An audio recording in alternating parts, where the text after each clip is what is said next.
Well, the artificial intelligence Chat GPT can be a useful tool in many areas of life. It can help you craft a resume, translate languages, and also write code. Yeah, but some schools, like here in New York City, banned it because of cheating concerns and its potential threat to traditional learning.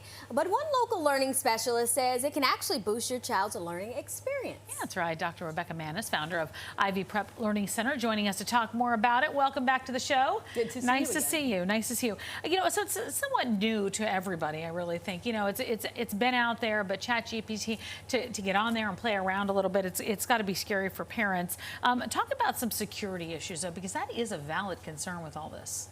Yes, Tamsin, this is such a new emerging technology. The wonderful thing is that we have access to good information and various ways of using it.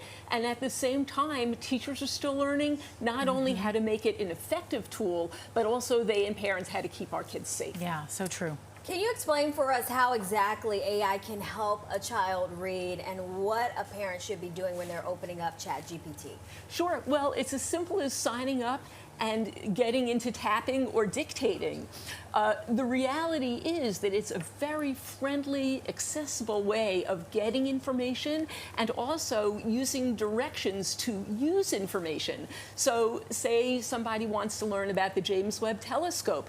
The person can either research the founder, or a person can work on riddles that build upon that James Webb information to get kids searching using traditional materials as well. It's really brilliant.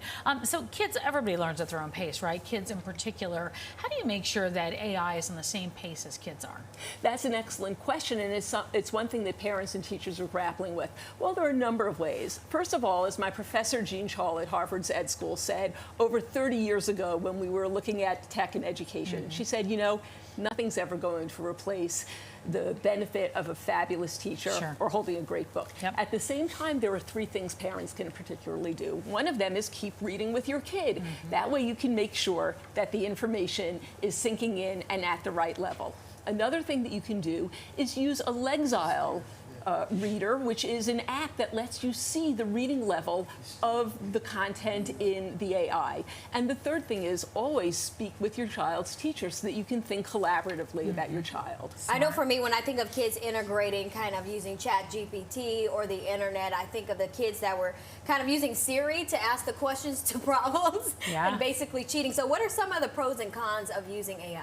That's a very real question. And again, it goes back to a long-term question of how to be a responsible digital native. So first of all, we want to be modeling its use and really monitoring how kids use the information. We want to be clear that if it's a 4-year-old, that it's appropriate and the child is not getting into information that's developmentally inappropriate for that child. And if it's a college student, we want to make sure that that student knows how to write his own ideas and not just to be using it as a way to access other information. So what about parents so they don't fall behind? If they're interested in testing this out with their child, is there a way they can do that? Sign up for it? How does that work? It's free, and over 100 million people have signed up, so seize the day, as they say. The trick is to really use this flexible time before the school year starts to make that happen.